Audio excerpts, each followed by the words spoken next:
Welcome to The Explainer. Today we're deconstructing the perfect storm behind one of the absolute biggest hits of our entire generation, Miley Cyrus's massive 2023 smash, Flowers. We are going to tear down exactly how this track completely conquered the globe. We're talking everything from the juicy tabloid backstory and the brilliant studio tricks, right down to the staggering record-breaking numbers and the federal courtroom drama that's literally unfolding right now. Let's dive in. Here's our roadmap for today. 1. Anatomy of a global smash. 2. The story behind the lyrics. 3. Producing a modern 70s classic. 4. The Bruno Mars controversy. And 5. The Flowers legacy. Alright, starting with section 1, Anatomy of a global smash. To really wrap your head around the commercial impact of Flowers, you have to look at this number right here, 112. That is the exact number of days it took for this track to reach 1 billion streams on Spotify globally. 112 days. Doing that made it the fastest song in Spotify history to hit that milestone. I mean, it blew past absolute juggernauts by Justin Bieber and Harry Styles. It literally broke Spotify records in just its first 2 weeks, racking up over 96 million and then 115 million plays. But, it's one thing to debut big. It is a whole other thing to basically pay rent and live at the top of the charts. 57 weeks. That's how long Flowers spent at number 1 on the Billboard Adult Contemporary chart. It didn't just top the list, it completely shattered the all-time record, becoming the longest-running chart topper in the over 60-year history of that chart. So, what's the bottom line here?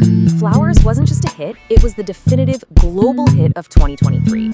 It earned a truly staggering 2.7 billion stream equivalents globally and conquered the charts in over 40 countries. But here's the thing, data only tells us that people kept hitting repeat. To understand why they couldn't stop listening, we have to look past the numbers and dig into the gossip. Which brings us to section 2, the story behind the lyrics. You see, beyond just being a catchy tune, Flowers tapped into this highly relatable, totally viral narrative about Miley's ex-husband, Liam Hemsworth. The internet immediately went full detective mode, piecing together the timeline. It starts back in November 2018, when the tragic Woolsey fire destroyed their Malibu home. That's a direct reference in the opening lyric, built a home and watched it burn. Then came a super infamous red carpet moment in February 2019. And the ultimate breadcrumb? Columbia Records released Flowers Worldwide on January 13th, 2023, which, no surprise, just happened to be Liam Hemsworth's 33rd birthday. Let's actually zoom in on that 2019 Vanity Fair red carpet for a second.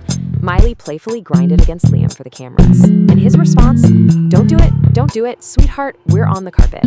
He was smiling, but it was a visibly awkward moment. Well, eagle-eyed fans quickly noticed that in the Flowers music video, Miley mimics that exact grinding dance motion. People everywhere saw it as this ultimate power move. She was reclaiming her independence and literally shaking off that uncomfortable memory. Moving on to section 3, producing a modern 70s classic. Because a viral backstory, that doesn't guarantee a good song. The hidden studio genius of producers Kid Harpoon and Tyler Johnson is what actually made this track so irresistible. They made these brilliant, deliberate choices to give the song this incredibly organic 1970s pop funk feel. Step 1, using a live bass, played with a pick but slightly muted, to really drive those verses. Step 2, a highly specific drum technique. And step 3, bringing in these lush 70s style session strings to provide a vintage yacht rock mood. It's straight out of Fleetwood Mac's Rumors.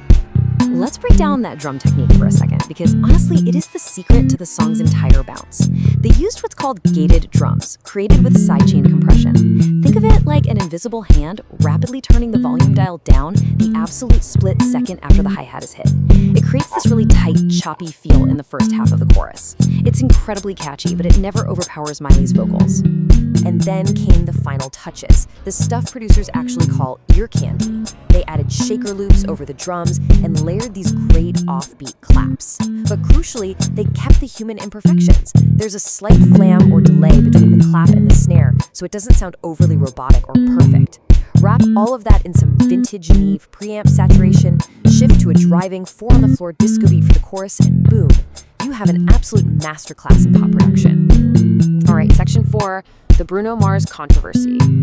We absolutely have to address the elephant in the room here, the song's musical inspiration. The controversy really stems from a direct lyrical comparison.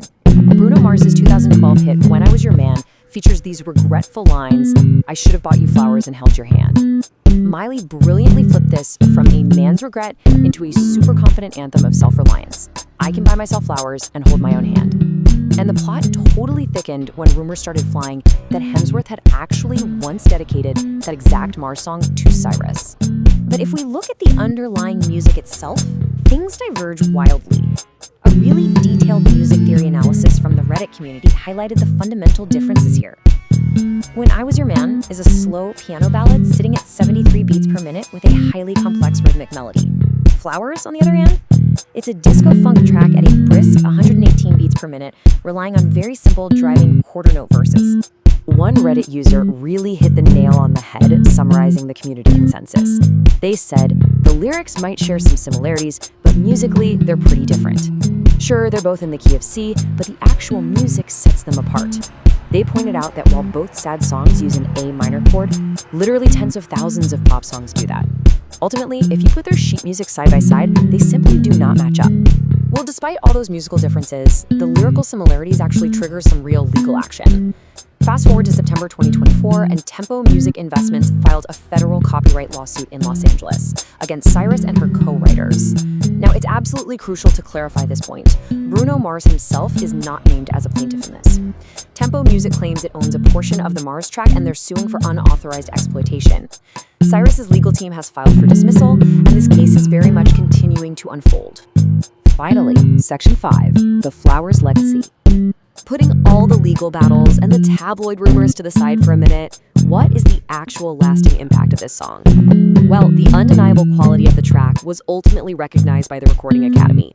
At the 2024 Grammy Awards, over a full year after the song was released, Miley Cyrus took the stage for its first televised performance, and she walked away with Record of the Year and Best Pop Solo Performance.